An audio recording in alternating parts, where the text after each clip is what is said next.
Brookvale gone wild. Let's look at what's happening in Brookvale at the moment in the Northern Beaches. There's 38 story applications being spoken about, and we're going to give you a bit of a breakdown very quickly and what it means to your values if you're in Brookvale as well. Stay tuned.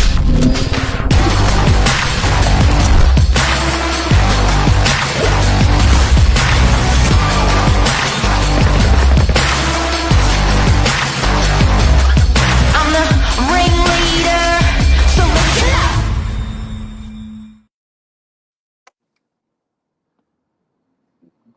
Morning, Mr. Novak. Hello, Mr. Wapshot, Brookvale extraordinaire. The last sale in Brookvale was achieved by this man here, breaking the Guinness Book of Records for sales. Yeah, no, I've Congratulations. got a very deep love for Brookvale, and I think when all the teams saw this, I think the first place we saw it was on the Manly Observer, and Lise captured it. When that we brought that up, 38 stories, 5 towers, you couldn't believe it, could you? It's unbelievable. It's unbelievable. You know what? It's outside of planning controls. People have to understand that. But if you look at Meriton and DY, that was outside of planning controls, and that was approved. And sometimes it just comes to basic principles of just good planning or smart planning. The reason why they allowed Meriton DY was because they could have built a the same amount of units in a shoebox. So if you could imagine a shoebox with thousands of windows, they said we can give you 400 units that look like this, that are like 6 to 8 stories. Then it did look crap. Or we can give you the same amount of units in 2 towers, and we'll have a public domain. We'll have beautiful pedestrian circulation around the building. Visually, it would look nicer, and they allowed it. So this is a similar principle in Brookvale. Yeah, and it ties in quite nicely with something that council and the community working with on that Brookvale Structural Plan. I know we've brought that up a couple of times, guys. And if you do want to know closer details on that, always use our number 0406 111 either Brookvale, Brookie. That will also bring up today's episode, and we'll bring up a little bit about that structural plan if you're wanting to find out what's going on a little bit more after today's episode. But yeah, massive If you want thing. to be a ninja, just that number 0460 triple Sorry. one triple one, and automatically that'll get all of the information on Brookvale is going to come to you. So it's a pretty way to get your hands on a bucket load of good information. But let's just move very quickly strategically through this planning. So Centre Group, which is Westfields, have had people want to know where it's going to be built. Can you bring up those plans just to show a little bit?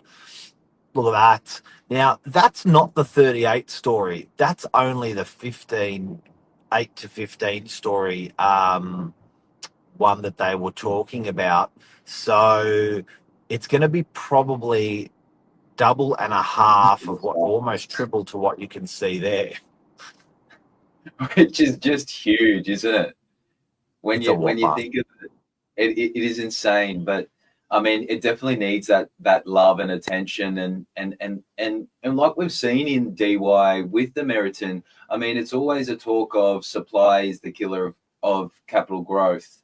However, I think it's sort of had a different approach with that the Meriton coming into DY. With all the facilities, shopping, infrastructure that's come along with the Meriton, I think it's also a new way to price your units. So generally, construction costs are quite high. Brand new, you're going to pay a little bit more. So I actually find that these new projects and developments, when they're done right, set a new benchmark in terms of value for these properties. So I Well, think it's going to be Meriton a great. sold the. I had new units on the back of what you're saying, Josh. I had new units across the road from Meriton, and Meriton was getting 10 to 15% more for the same brand new unit. There you go. Exactly right. And I think Novak was we sold quite a lot in there, didn't we? In the Meriton, I think it was the most sales for Meriton in the year. Well, yeah, well, Meriton Agent of the Year Australia-wide 2 years in a row on the back of how many was sold in those buildings in DY. So it was really exciting times. We got really good at explaining to people that didn't want to buy in a big building the value propositions, and then literally once you got people to the development, then they were sold. But a lot of people look at this and go, "Eek, don't want it, don't like it." Then they actually go through the door and they're like, "Oh my god, this is exactly what we're after." So it's very counterintuitive. But this one in Brookvale, they've pegged to give you a reference of how big it is. Meriton's got 360 units in DY, and just this application here with Centre Group is 1,500 units. It's Yep. almost 4 times the size of Meriton DY. Not only a lot higher, but a lot wider. It's over 8 separate buildings, which is that red zone is where they want to be developing in. The blue zone is the shopping precinct. Why would council allow or even think of this? I think planning wise, for transport, for parking, for logistics, this site is used to handling an enormous amount of traffic movement and Yep. pedestrian movement. So it's actually, believe it or not, it's probably the most suitable site on the northern beaches to take density because of its current infrastructure to support Yep. more cars, more people. Definitely. I think you're definitely right there. But yeah, it's a huge plan, and I think tying it in with the structural plan will work really well. And like you said, Mark, I think you're right in the way that you've got your major bus stops and things there at the moment. It is a real big junction Yeah. of infrastructure that would be able to handle it. So I think it's going to be exciting for Brookie, and I really do think it's going to have a Meriton like effect, like Massively. Meriton did in DY. And you've seen all the people that have bought in there. We've had a couple of people that would have bought through Oh, Novak off the plan and now reselling. happy. Crazy amount of returns. Even that Yeah. big penthouse at the top, Billy sold about 12 months ago as well. So no, there's been really happy purchases amongst that Meriton complex. Oh, good People, question. you got to understand the default position is no. The default position is I don't want it. The default position is not for me. And the reality is completely bloody different. That's the incredible thing, that everyone's like, Yeah, eek, no, I wouldn't live there. Not for me. No thanks. But the actual, when this thing gets done, people lose their mind. They love it. Now, can I just also talk about for the rest of what it also means for the rest of Brookvale? There's another heat map that you had there with 4 different colours, Josh. Um, why this is important to talk about is Brookvale is an industrial mecca. It's industries running in some parts 24 hours a day. It's dirty industry, and that's got to be done somewhere. It can't be done in residential streets. It gets done in these industrial zones. So they've left intact these industrial zones. So people are going, is this all of Brookvale? Is it part of Brookvale? Let us tell you. The purple is remaining. That's industrial. That's going from 2 stories. That's going to 4 stories. So it's going from approximately 11 meters to about 19 meters. That's the purple. The yellow is going to be an arts district that they're proposing just behind Roger Street there. And the reason they're proposing an arts district is they want to have like a blended commerce, business, fun, offices, sort of like an area that graduates into the industrial. It's also a noise buffer between the residential. The green is a mixed use zone, so that requires a street activation of retail shops. We all need our retail shops. Westfield can't have all the business, so that's that retail strip down between the Oval and the Mall. That's going to remain intact, but They're going to allow heights from 8 to 10 stories as you drive from Warringah Mall to the football oval, and they're going to graduate that down lower and lower and lower as you work away. So it's very bad planning to have to not have a tent pole effect. If you think about a tent pole and you think about the roof on a tent pole, it graduates outwards with height. So you don't want to have 38 stories at the mall and then one story all around it. You want to graduate out the height, and that's what they've done with that green area. So they've pushed out 10 stories, 8 to 10 stories through that green area, and they haven't handled it up towards Warringah Mall and towards the Leagues Club, and I'll explain that to you in a second why. You got some Wow. comments there, Mr. Josh? Yeah, we do. From a lovely Lisa, could this be a new town centre? It definitely strikes the appearances so with such major logistical infrastructure, with your B line stop there and your major bus stop, and like you said, Mark, there's going to be over 1,500 new apartments in the area. I think 5% goes to affordable housing. I think it's going to turn into a 5-level shopping. I believe that was right, wasn't it? 5 levels of retail was in that what we were looking at this morning. Yeah, they're probably 5 levels already in there. Yeah. Whether it's actually by levels or whether it's by height, 5 levels. That's in there as well.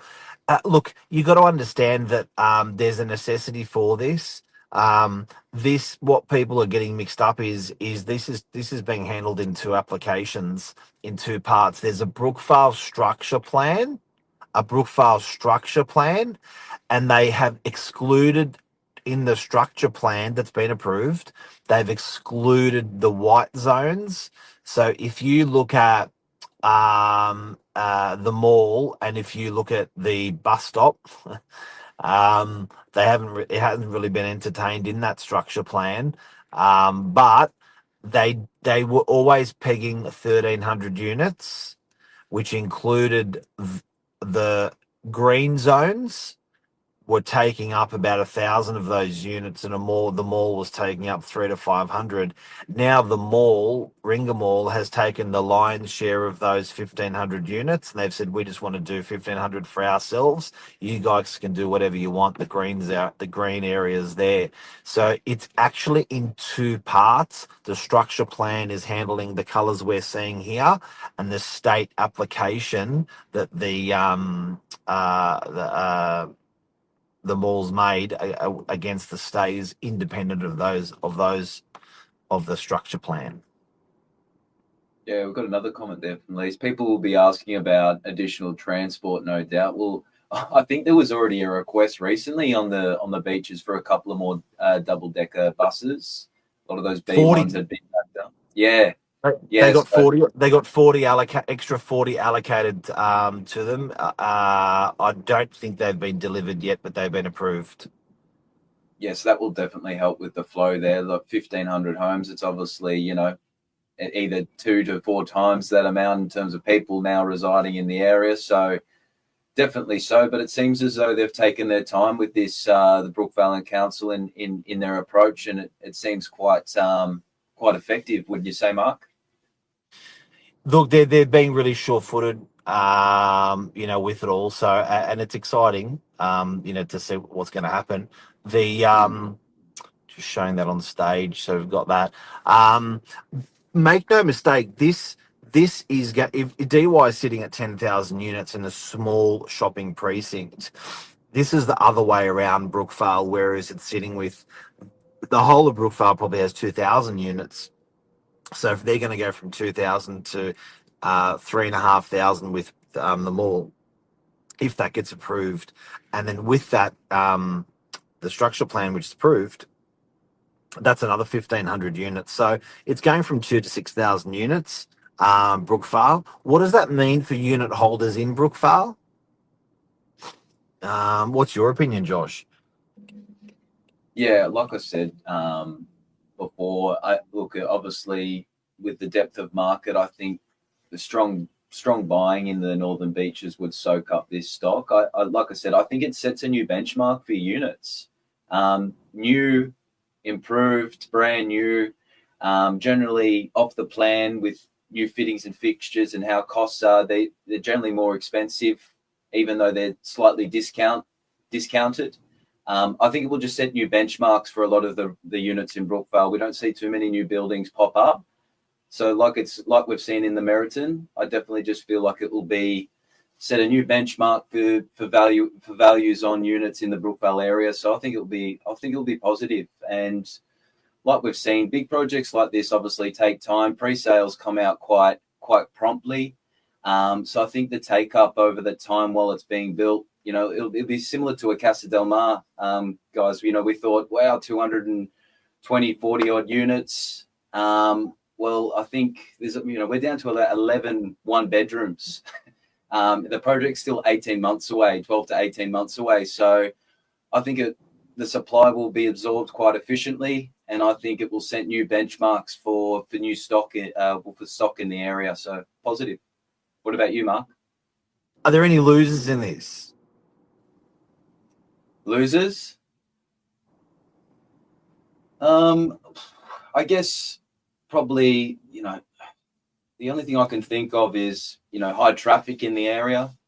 It's always probably residents that, high traffic in regards to, parking spot, the mall, getting through that Pittwater sometimes does jam up there. So maybe the influx of population does create a bit of a bottleneck there. But I'm sure council will have that, will be on top of that. But yeah, in terms of property prices, I see it as a positive. I don't really think too much could go wrong unless the buyer pool does shrink for the Brookvale area and old units competing against a new unit. I mean, that's probably the only scenario where it's negative that I see. What do you see? Speaking, because I've been to a lot of these community meetings, I think that the losers I see in this are from Old Pittwater Road, where the Brookvale Oval is, up to the intersection of Warringah Road and Pittwater Road and Harbord Road. There is zero allowances for height, FSR, residential apartments in that zone. So they've awarded all of that residential height and they've weighted it towards the B-line bus in the mall.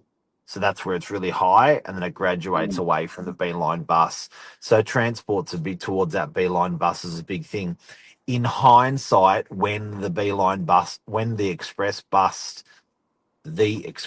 station was officially designated to the mall for the B-line bus, that was a big loss for the property owners close to the mall, because that's where the height's been awarded to now.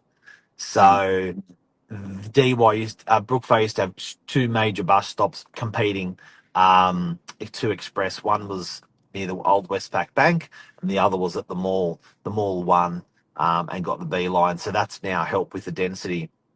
I did speak with the mayor at the time about the allowances of entertaining residential developments from the Brookie Oval up to the Warringah Road, Pittwater Road intersection. And it was a really interesting conversation. That intersection is the worst intersection in New South Wales. Wow. It's the second most congested intersection in New South Wales. That's huge. So no cigar for any development close to that, because in that part of Brookvale, because they can't amplify that to be a worse intersection. But they want state funding to have a carriageway a bit like near the hospital where they have the portals. So they'll have a portal going from north-south and a portal from east-west. So you won't stop at that intersection. Basically, you'll just be ramped through DY from Brookvale, or you'll be ramped up Warringah Road from DY up Warringah Road.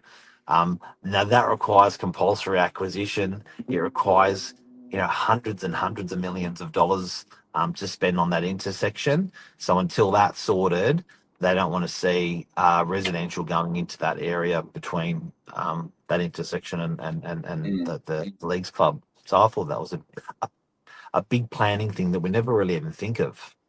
Yeah, no, very good point to bring that up. Yeah, it's quite quite exciting. Quite exciting. Not every day you see something like this come into your backyard. So glad to unpack it this morning. And guys, just remember 0460 111 Brookvale or Brookie. We'll upload this video a bit about the plans going up there, and obviously the structural plan if you're wanting to find more about Brookie, or like always, give us a call. It's all there. Give us a call. Thanks, legend. Cheers. Bye. Thanks.